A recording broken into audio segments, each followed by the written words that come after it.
time to get grimy.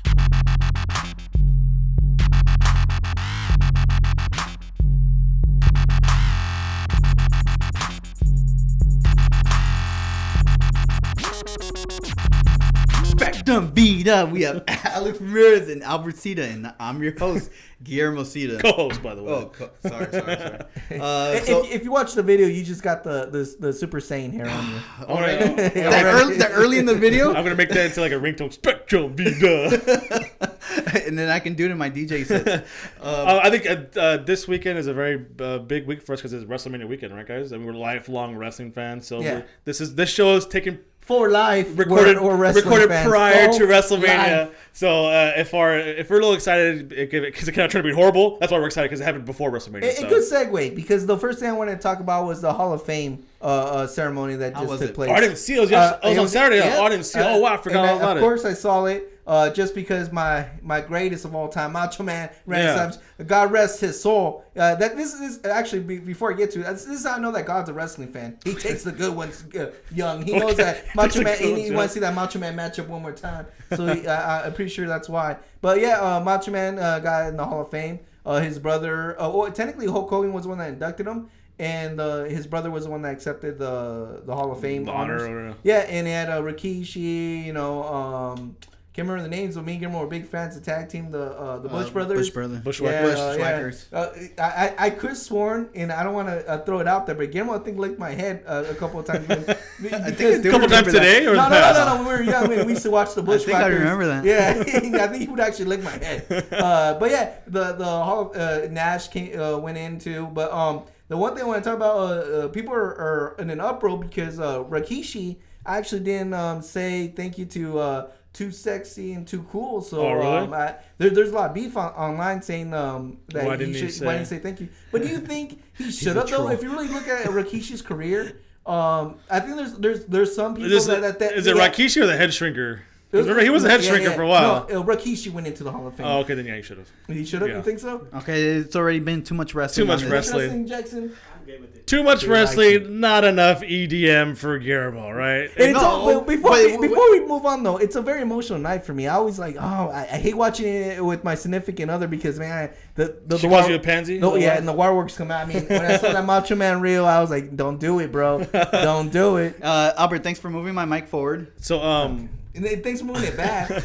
One of the biggest kind of conversations we're having like off mic is how young Guillermo pretends to be. He's the oldest one. He's the oldest one. I don't even want to talk EDM today. Don't believe the hype. Jackson's only a couple years older than me, and he likes to think he's 40 years old. So I'm 29. We're making fun of Guillermo for going to Calvin Harris. So if you go to Spectrum Vida, you'll notice a trend if you read Guillermo's articles. Yeah, he has like 2 articles up about the Ultra Music Festival Miami in 2015. Today's day 3 actually. Whatever it is, Ultra Music, fantastic. So what is the Ultra Music Festival Miami? Because I do not know what this is. It's basically the top DJs in the whole world in Miami. Stevie Aoki isn't on there, is he? Yes, he is. Okay, then. Then it's legit. Deadmau5, I believe, is there too. So you have Martin Garrix, my boy. What about the guy from... you can make fun of me all you want, but Martin Garrix... the Jersey Boy. Martin Garrix's new song with Usher was actually the biggest thing. Name? The Jersey guy? Jersey Boy guy. Pauly D is not DJ there. Pauly D is actually not well respected. Okay. Oh, wow. Big shocker. DJ's not well respected. What? Is Paris Hilton there? No, Isn't man. she too now? You guys are just making fun of me. I didn't even want to talk EDM today. What I wanted to talk about is actually this video on Super Saiyan from Australia. So this guy's dressed all in Dragon Ball Z. It was weak. I didn't like it. I thought it was hilarious. I thought it was weak. And all he's doing is he jumps on top of tables like at Burger King, or he goes into an actual class. The best one I've seen is that old one where that kids are like, "Oh, believe in yourself, and you can become a Super Saiyan," and then like he starts really saying it out. That's legit. This one was, I don't know, it wasn't funny to me. It was more annoying, if anything. Well, there goes my thunder. If someone would have done a Kamehameha and squirt water on me, oh man, it's on. It was silly string. So, do you guys think Dragon Ball Z gets like kind of the respect it deserves in the indie culture? Or I think too much respect, to be honest. I'm about to slap you. You just said too much respect for Dragon Ball Z. I hate some of the people that like Dragon Ball Z that aren't real big fans. I don't hear Z For life too. Yeah, but obviously there's a lot of references online because obviously except for GT the online people speak a lot online, but like there's never any references on like as far as like pop culture wise. You never hear any like mainstream stuff talk or even references to Dragon Ball Z. No, DBZ is way too pop culture. Too. Well, I can't even say what kind of show or Attack a Titan guys or music artist has referenced Dragon Ball Z at all. I haven't heard anything at all. Have you guys? Oh, that's true. There's not as far as like that. There's not that much actual reference out there. I mean, I know there's one MMA fight that came out with the what do you call it? The level check. Yeah. Which was pretty cool actually. I admire that. But I don't see Lil Wayne coming out there saying I'm gonna turn Super Saiyan. Yeah, I never heard any references at all for Dragon Ball Z. That's hey, Lil Wayne, sounds like a good idea.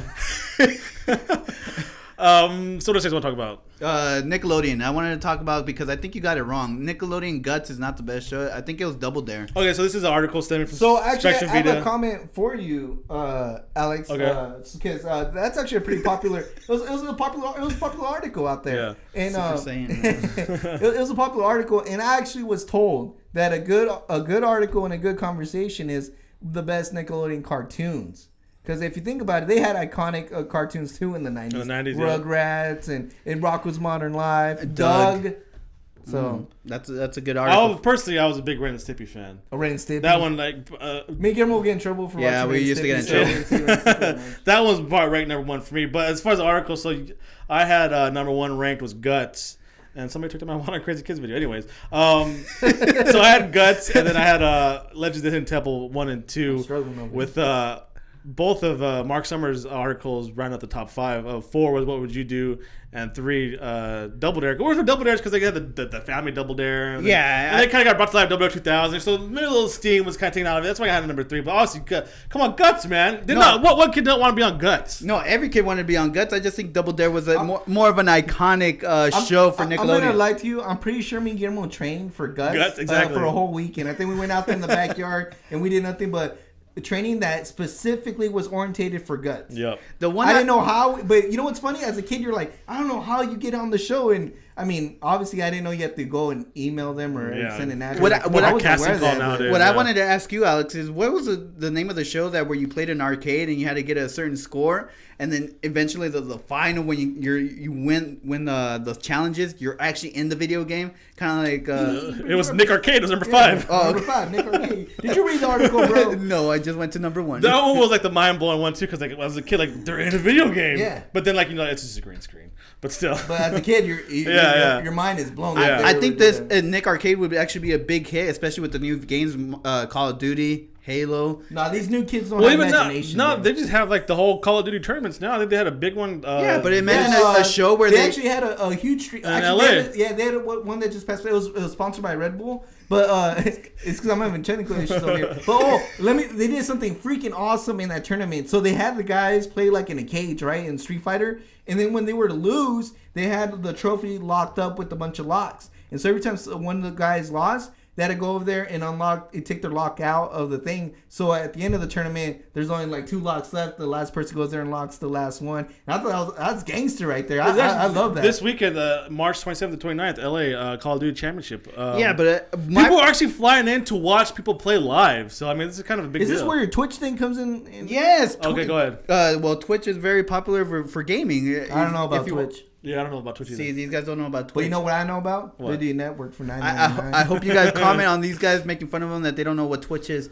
But imagine me. I wish they did like a Nickelodeon arcade so I can beat Alan Jackson and Street Fighter. You know, he would pick Kong Lee and or what's her name? Really? How do you pick Kong Lee? And then I'll pick Ryu. And I see Alan's more the E Honda guy. Even though no, I know this is gonna sound 100% fake or whatever, but me and Alex had the most epic Street Fighter match of all time. I mean, you couldn't write this stuff. I mean, it was that perfect. I picked Ken. He picked Ryu, right? He whoops my butt the first round. He's whipping my butt the second round. I come back. I beat him, right? So we go to that third round, and guess what happens? He goes for. Well, when it's still a Thunder. Yeah, when it's still a Thunder. Which one did you go for? It's so predictable. You went for the uppercut, and I went for the kick. I think I went for I went for the tornado kick, and you went for the uppercut. Yeah. And we landed at the same time. It was tied. We had to throw the Super Nintendo controls on the ground, and we didn't pick it back up. We actually have witnesses to this. Yeah, there's witnesses to that. The two boyfriends' perfect ending. Oh, wow. Come on. We're nobody's a loser, more right? More like rivals. Come on, exactly. It was Ken and Ryan. Yeah, so basically Nick Arcade was Nick Arcade, and then that was amazing. But they do have that kind of version now, which is the Call of Duty tournaments, the advanced warfare tournaments. Yeah, I just want versatility though for a half an hour show. Well, don't they have like a Halo kind of tournament too? Would you guys fare well in the Call of Duty tournament? Or are you guys horrible? No, I actually do good in Call of Duty. I don't even know how to move the little guy. In Halo, I don't know. That requires a little bit more skill, and a lot more practice than one shot. Well, step up to me to Disney Some. I'll say which stuff. I got 2 million on Albert's that. a Words with Friends champion, aren't you? No, I suck at Words with Friends. Alan raises his hand saying he's a word. But you want to challenge me on crack trivia? I suck at that one too. Oh my! Is that it for today's show? You guys you know what? WrestleMania is just a couple hours away. Yeah, we gotta get ready. I don't want to waste my full energy on Spectrum Vida because the Yes movement is alive, and I need to practice my yeses on my way to Jackson's house, who's hosting WrestleMania. It's gonna be funny. So our mood next week might change because WrestleMania matches might suck. So, I know, for real. Remember this, all happy, energetic, all hopeful we are. See us next week. We're all down because WrestleMania was horrible. Yeah, I heard next year's is gonna be better than this year. Hey Jackson, did you take next beer? year's always supposed to be. Dallas. Two different kinds of beer. I'm not gonna tell you which kinds. So we'll tell you guys next week what kind of beer we drank at WrestleMania. Red so stick around. We got some anime talk for you. As of right now, the pop culture, whatever we'll talk about. So thanks, guys.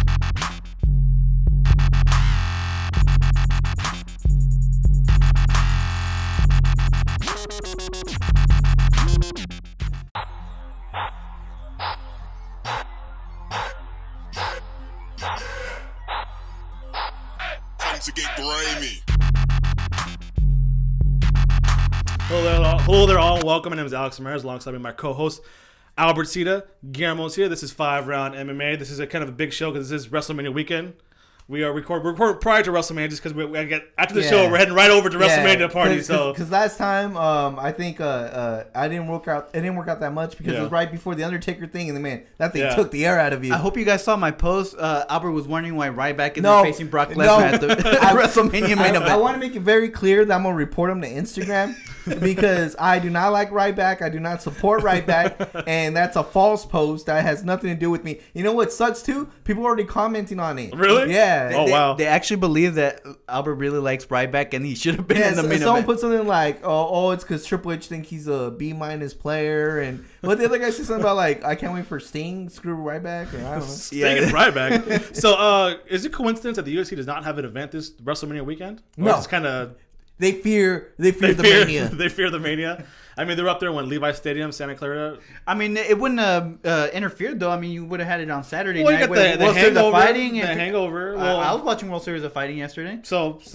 speaking I of, was not because Actually, I don't have yesterday NBC it was Sports. very difficult to keep up with sports because Mexico was playing Ecuador. You had Soccer match, or football soccer. match. Soccer. You had Notre Dame versus Kentucky, and then you No, had no, World no, Series no of Fighting. No much madness. And you had World Series of Fighting, so I couldn't pick two channels. So let me try and tie it on here to the WrestleMania and UFC because the biggest, I guess, was he a free agent?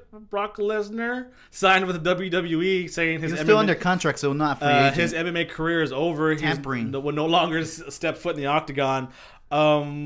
Quick question: who was the winner, UFC or WWE? Brock Lesnar.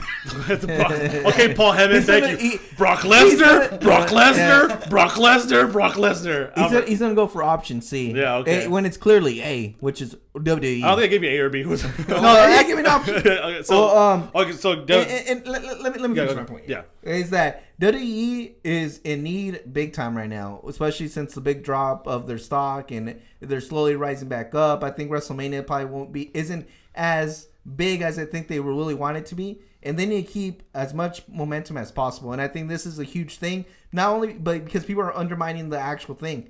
Vince McMahon defeated the UFC, and I'm telling you, he did something that a lot of other people wouldn't do, and that's actually outbid Dana White. Okay, Dana White's known to steal all these fighters without any competition. I mean, these guys are chomping at the bit to jump ships to UFC. That's a good point. Vince McMahon did something that no other promotion is able to do, and that is outbeat Dana White. Not only that, Dana White offered more money, and he still got beat. Guillermo, your rebuttal. My rebuttal is actually now that But you heard a good point. No. But you asked me who won. The UFC won. How many times does Brock Lesnar fight in a year?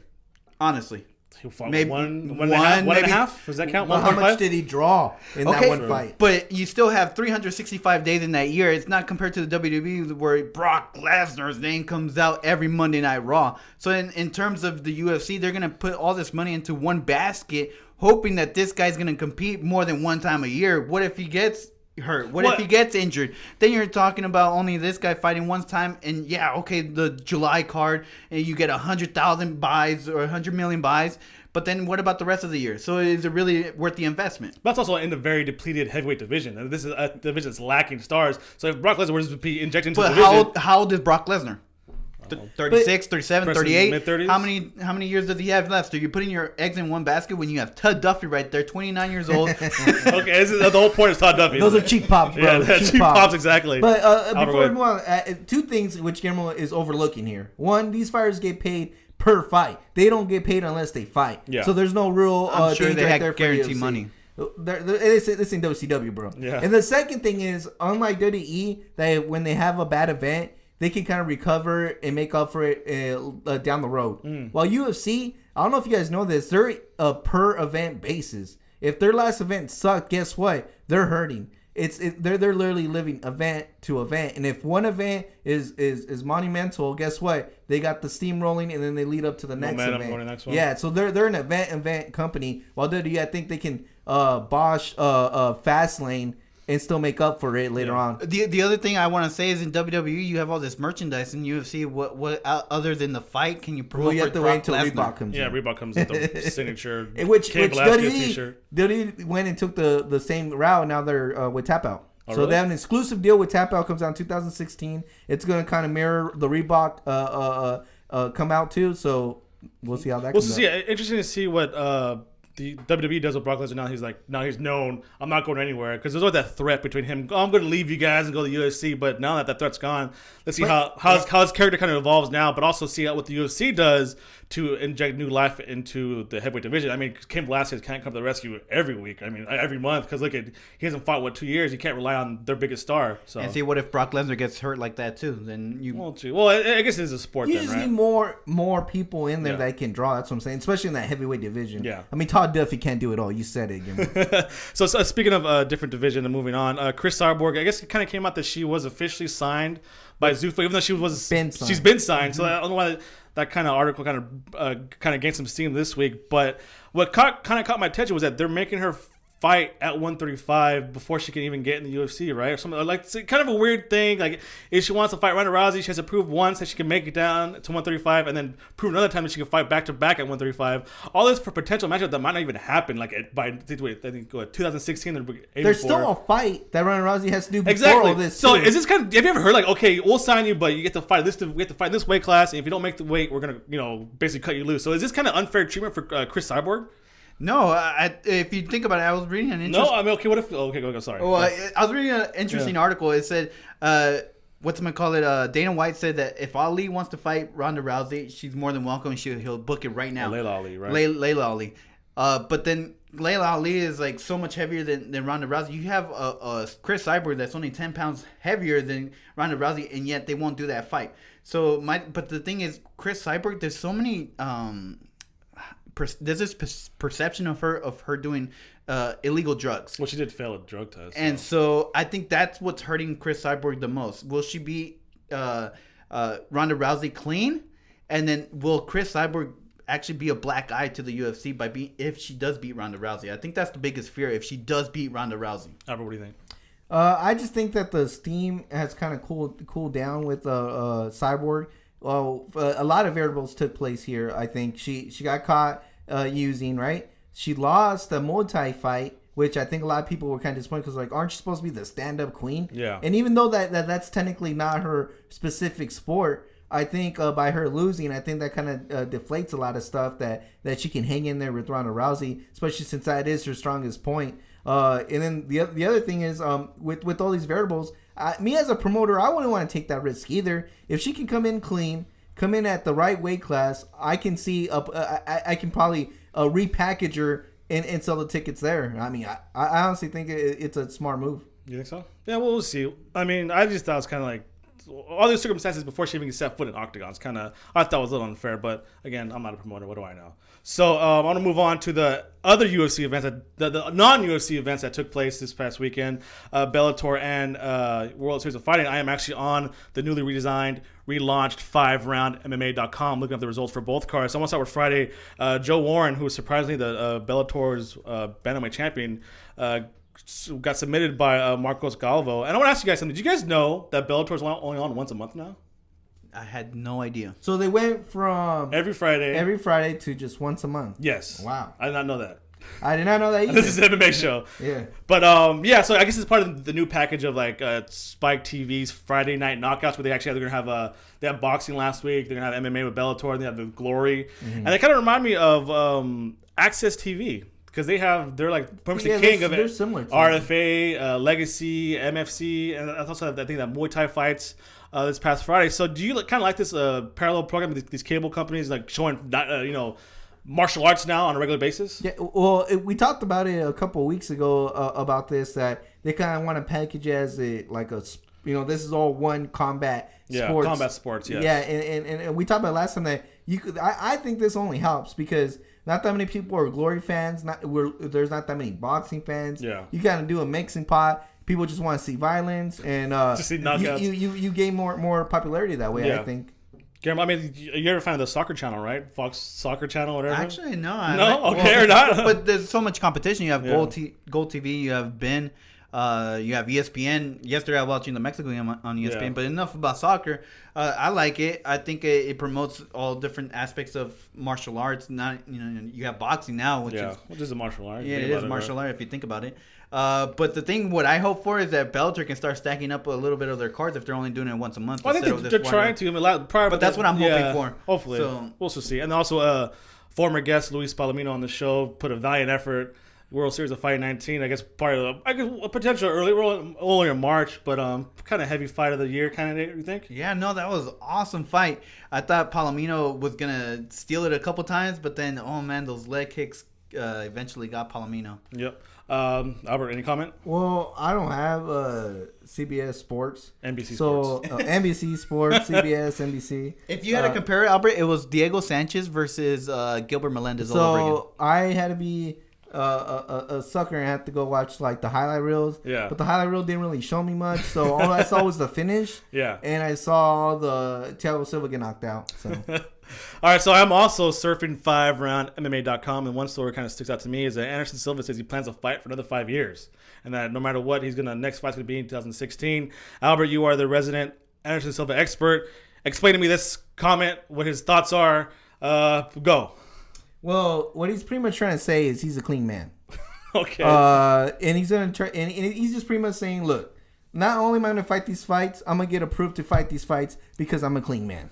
And he's gonna beat the charges. Is what he's trying to say. That's the underlying. The charges. That's murder was the case that they gave me, was it? That's the underlying theme here. But I think he's speaking too soon, to tell you the truth. Yeah, I think he's supposed to meet in April with the Nevada Athletic Commission. So, but he says my plan is always to fight next year. So, but Guillermo, your thoughts on this whole statement? His kind of mind frame. I think his mind frame is that he just doesn't want to leave the sport. You feel you gotta hang up the gloves, but he just doesn't want to. And sometimes people hang on just a little bit too late. And I think it's gonna hurt his legacy in the long run. But I think it's just that itch that he doesn't want to leave the ring. So kind of like A-Rod, and like, I did nothing wrong. I demand an apology from the Yankees for Major League Baseball. And it comes out, my bad. I'm sorry, guys. I'm just gonna go away for a year and come back. But that is it for this first segment. I want to take a break. We'll come back, talk about Fight Night. Ricardo Lamas, my boy, versus Chad Menendez, your guys' boy. So I want to preview that card and talk about some highlights that could be potential highlights from the card. So stick around, guys. Please visit 5roundmma.com on our social media on Twitter, Facebook, and Instagram. 5roundmma. Welcome back. I hope next Saturday you guys are up bright and early because this next UFC Fight Night event is going to take place at 10 o'clock in the morning, our time, LA time, Pacific time, Pacific time specific. To be specific. Chad Mendes versus Ricardo Lamas. And if you'd asked me about 2-3 years ago, I thought maybe this would be a potential featherweight championship bout, but it's not. Now they're just kind of fighting to stay relevant because both men have lost to champion Jose Aldo, and both men have been completely outshadowed or outshined by the man, the myth, Conor McGregor. So this main event, you guys looking forward to it? Yes, I am. Especially depending on what the outcome is between Jose Aldo and Conor McGregor. Have you guys been watching Embedded? Oh my goodness, it's been really entertaining. It's fun. Conor McGregor, you just fall in love with his bad guy persona. Oh my goodness. Is it a bad guy persona? Kind of. He just does what he wants. He wants to be a billionaire. He hits on girls. He recognizes the fans. He's gonna beat up Jose Aldo and slap him around for the fans. I mean, it's really entertainment. But yeah, I think the winner out of this could potentially face Conor McGregor next. So I think it really. Wait, whoa. If Conor McGregor wins, sorry. Okay. But I really think this fight is really important for both men.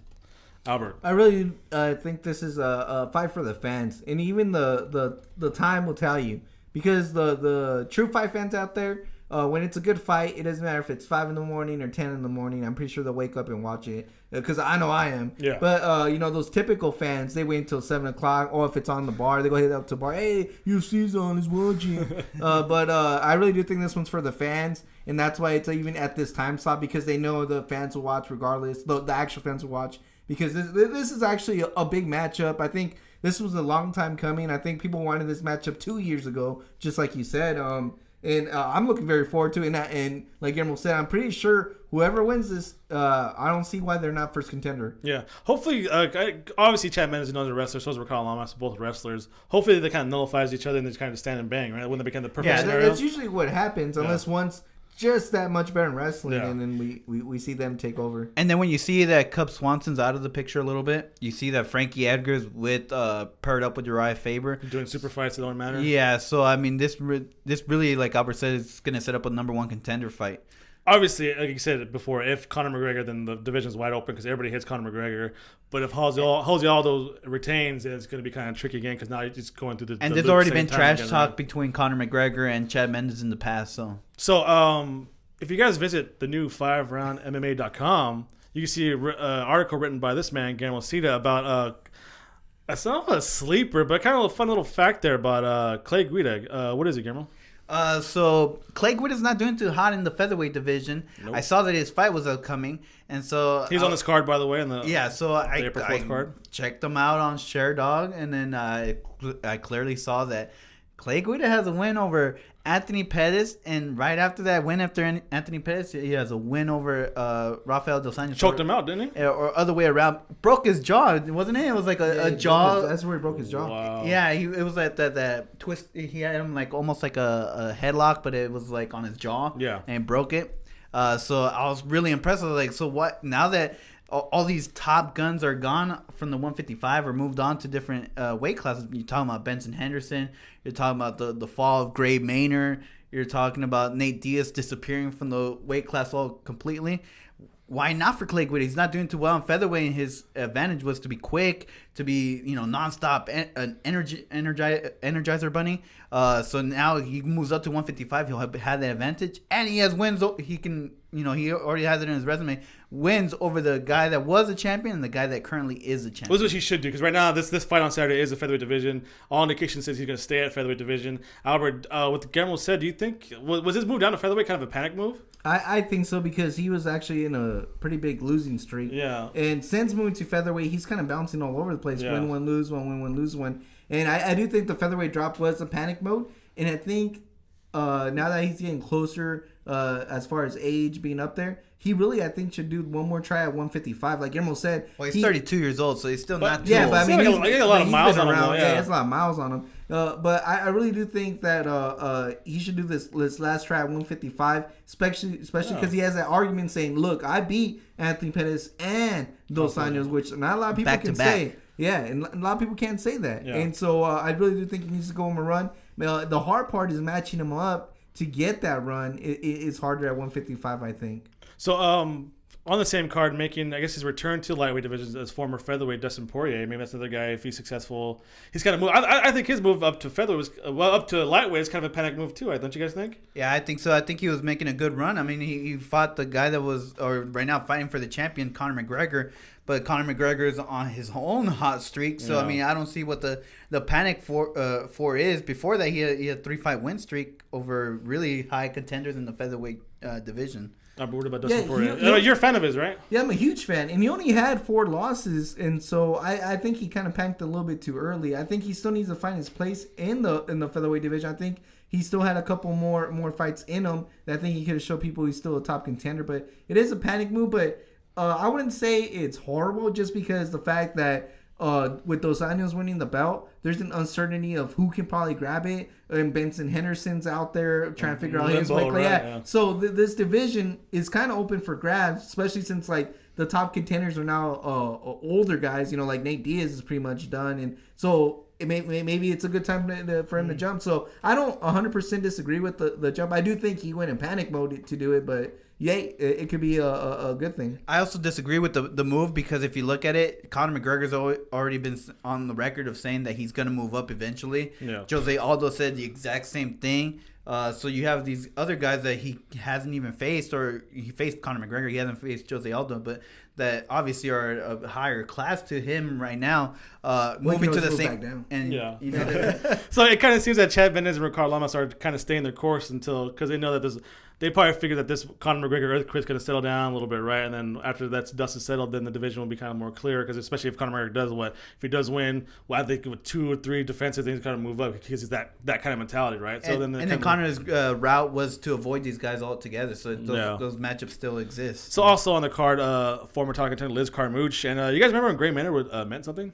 Yeah, Frankie Edgar. But I really think this matchup is pretty much loser gets fired. For Gray Maynard? Both of these. Oh, Liz Carmouche. I'm talking about the Great Maynard fight. Oh, okay, yeah. Against Alexander Yokovlifts. Both of them are in a losing streak. I'm pretty sure this is just to clean up house. And then in the Carmouche fight as well, but I think this one's different because because Murphy is actually an up and coming fighter. She's only 8-1.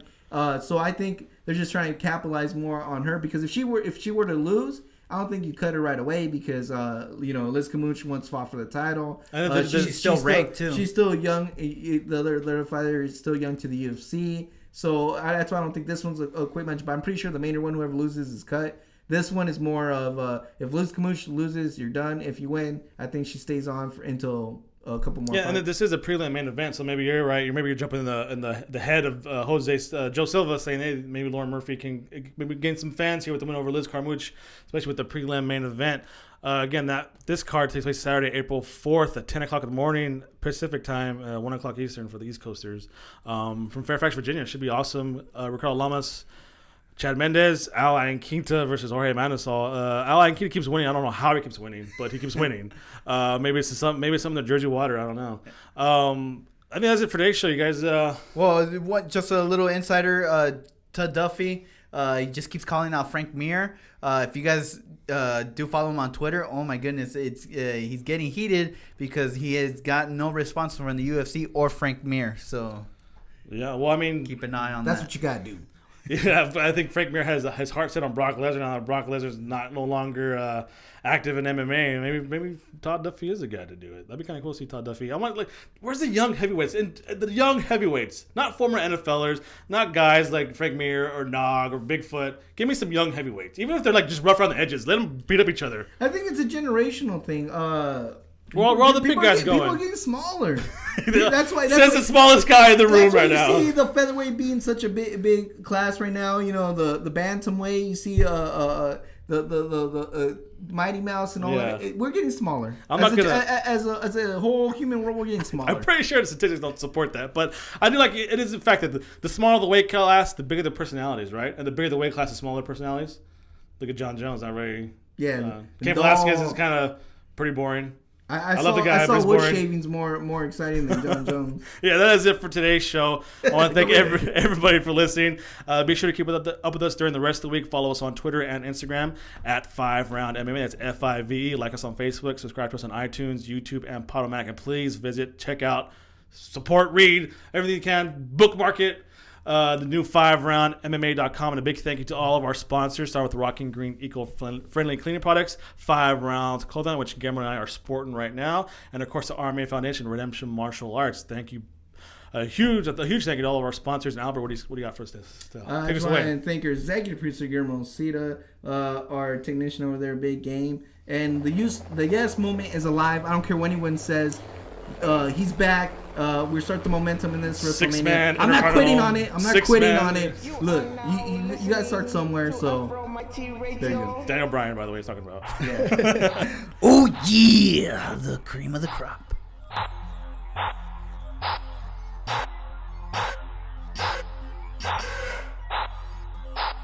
Time to get grimy.